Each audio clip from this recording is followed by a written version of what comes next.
एक बार की बात है, एक छोटा सा गांव था। उस गांव में एक बहुत ही पुराना मंदिर था। लोग कहते थे कि यह मंदिर जादुई है। मंदिर के अंदर एक बड़ा सा पेड़ था, जिसकी डालियां छत तक पहुंचती थीं। पेड़ की पत्तियां चमकती हुई लगती थीं, मानो वे सोने की बनी हों। एक दिन एक छोटा लड़का राहुल मंदिर में खेलने गया। वह पेड़ के नीचे बैठ गया और पत्तियों को देखने लगा। तभी पेड़ से एक आवाज आई, बच्चे, क्या तुम मेरी मदद कर सकते हो? राहुल डर गया, लेकिन फिर उसने हिम्मत करके पूछा, आप कौन हैं? पेड़ ने कहा, मैं इस मंदिर का रक्षक हूँ। मैं बहुत पुराना हो गया हूँ और बीमार हूँ। मुझे एक जादुई फल की जरूरत है, जो दूर एक पहाड़ पर उगता है। अगर तुम वह फल ला सकते हो, तो मैं ठीक हो जाऊंगा और यह मंदिर हमेशा के लिए सुरक्षित रहेगा। राहुल ने पेड़ की मदद करने का फैसला किया। ठीक है, मैं तुम्हारे लिए वह फोन लेने के लिए जरूर जाऊंगा। अगर उसे किसी का रक्षा होता है तो मैं यह काम अवश्य करूंगा। ठीक है, कल आऊंगा मैं तुमसे मिलने। उसके बाद मैं चला जाऊंगा पहाड़ के ऊपर वह फल को लाने। उसके बाद वह अपने घर के लिए निकल गया। पेड़ ने उसे इसलिए बोला था वह फल लाने के लिए, क्योंकि वह लड़का कोई आम आदमी नहीं था। पिछले जन्म में वह उसे मंदिर का रखवाला था। चेक कर रहा था कि क्या हुआ इस मंदिर का रक्षा उठाने के लिए काबिल हुआ या नहीं, क्योंकि मंदिर के अंदर बहुत सारे देवी देवताओं का वास रहता था। फिर पेड़ ने इसके पहले की जन्म का बात को सोचने लगा। इसके पहले वाले जन्म में वह लड़का बहुत ही बहादुर और तेजस्वी था।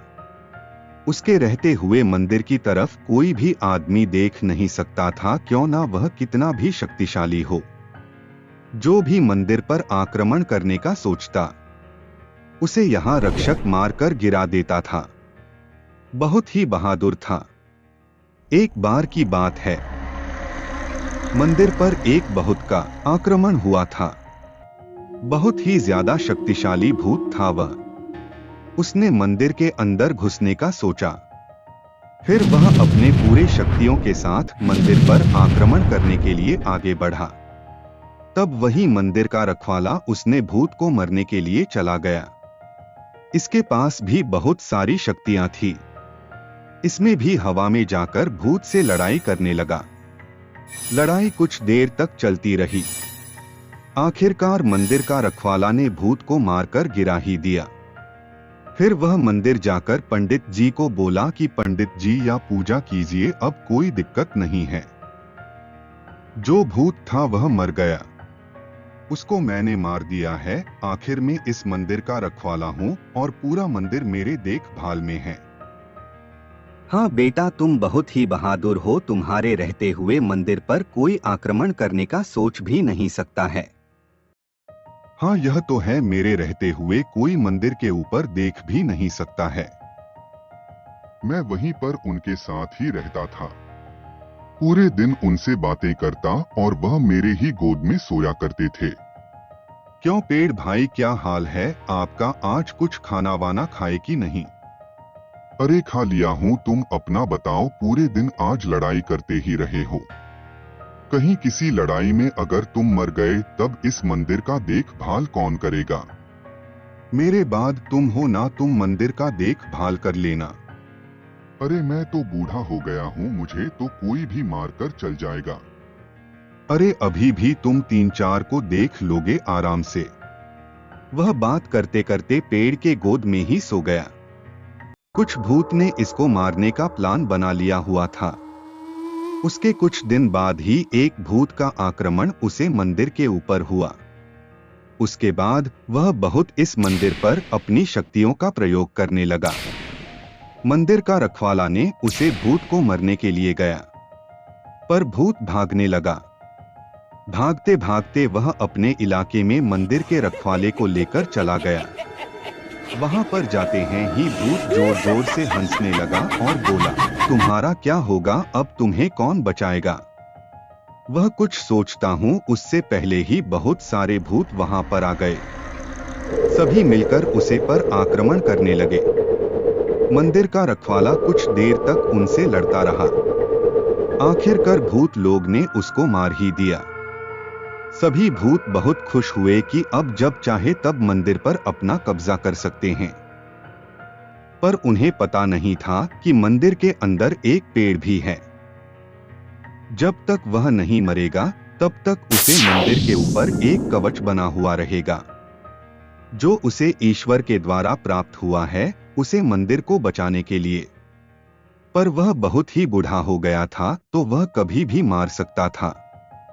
रखवाला का मारने के कुछ दिन बाद ही उसका पुनर्जन्म हो गया था। और लड़के के रूप में मैं वही चेक कर रहा था कि वह अब काबिल हुआ है कि नहीं मंदिर का रखवाला बनने के लिए। अगर वह पहाड़ पर से वह फल को लेकर आ जाता है तो वह इस मंदिर का रखवाला बनने के उम्र हो गया है। वह लड़का जैसे ही सुबह हुआ मंदिर में आया और बोला कि पेड़ जी, अब मैं जा रहा हूँ पहाड़ पर से वह फल लाने के लिए। फिर वह चला गया पहाड़ के ऊपर फल लाने के लिए। जैसे ही वह कुछ दूर का सफर पूरा किया, उसके रास्ते में बहुत सारी मुसीबत आनी शुरू हो गई थी। और यह सब मुसीबत पेड़ के द्वारा भेजी गई हुई थी। थोड़ा देर में ही उसके सामने एक बहुत ही विशाल भूत आया और बोला कि लड़की, तुम यहाँ से लौट जाओ नहीं तो मैं तुम्हें मार दूंगा। अरे मैं मरने से नहीं डरता हूँ, तुम्हें जो करना है कर लो, मैं जाकर ही रहूंगा। फिर इसने उसे भूत को मार दिया। पर इसे पता भी नहीं चला कि यह कैसे उसे भूत को मार दिया है। इसके पास शक्तियां थी पर इसे पता नहीं था कि इसका उसे उपयोग कैसे करना है। फिर वह आगे बढ़ना शुरू कर दिया। आगे बढ़ते हैं, उसे एक बहुत विशाल नदी दिखाई जिसको पार करना बहुत ही मुश्किल था, क्योंकि उसे नदी में बहुत ही बड़ा सांप रहता था, जिस पार करके जाना उसे फल को लाना बहुत ही मुश्किल था। और उसे सांप को किसी भी शक्तियों से नष्ट नहीं किया जा सकता था। उससे आज्ञा लिए बिना उसे नदी को पार करना नामुमकिन था। वह लड़का उसे नदी के किनारे जाकर बोला कि सांप जी, अगर मेरा आप आवाज सुन रहे हो तो प्लीज बाहर आए। वह विशाल सब बाहर आया और बोला कि क्या है तुम्हें? मुझे आपसे काम था, मुझे नदी पार करने के लिए आपसे अनुमति चाहिए। नहीं, मैं किसी को अनुमति नहीं देता, तुम्हें क्यों दूं? जाओ यहाँ से, मुझे ज्यादा तंग मत करो नहीं तो मैं तुम्हें मार दूंगा। फिर वह लड़का बोला कि अगर आप मुझे पार करने देते हैं तो मैं आपका गुलामी जिंदगी भर करूंगा, आपका सेवक बनके रहूंगा सदैव। तुम्हें क्यों नदी पार करना है? मुझे मंदिर के लिए फल लेने के लिए जाना है। मंदिर के अंदर एक बूढ़ा पेड़ है, उसी को देना है। सांप ने इसकी बातों से प्रसन्न हुआ और बोला कि ठीक है, तुम जा सकते हो फल को लेने के लिए। फिर उसने फोन को लेने के लिए चला गया और पेड़ के पास पहुंचकर बोला कि पेड़ की, क्या आप मुझे एक फल दे सकते हैं? हाँ, दे सकता हूँ, पर तुम्हें बताना पड़ेगा कि तुम्हें क्यों चाहिए यह फल। मुझे एक मंदिर में पेड़ को खिलाना है जिससे वह मंदिर का रक्षा करने लगे। अच्छा, वह तो मेरा भाई ही है, तुम उसके लिए लेकर जा सकते हो फल को। उसने झटपट से फल को तोड़ा और मंदिर पर लेकर चला गया। मंदिर पर जाकर बोला कि यह लीजिए पेड़ जी, और खाकर आप फिर से मंदिर का रक्षा करने के लिए तैयार हो जाइए। पेड़ ने पूरा बात बताया, तुम कौन हो? उसने बताया कि तुम इस मंदिर के रखवाले हो और इस मंदिर को रखवाली करने का जिम्मा तुम्हारा है।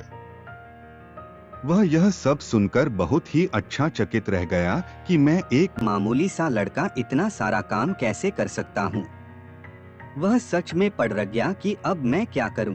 ठीक है, पेड़ जी में इस मंदिर का रक्षा करने के लिए तैयार हैं, पर मैं अभी बहुत छोटा हूं, मैं इस मंदिर का रक्षा कैसे करूंगा यह मुझे पता नहीं है। तुम्हारे पास एक बहुत ही अद्भुत शक्ति है। जैसे ही तुम मंदिर का रक्षा करने लगोगे वैसे ही तुमको वह सारी शक्तियां मिल जाएंगे और तुम इस मंदिर का रक्षा करने के लिए भी तैयार हो जाओगे।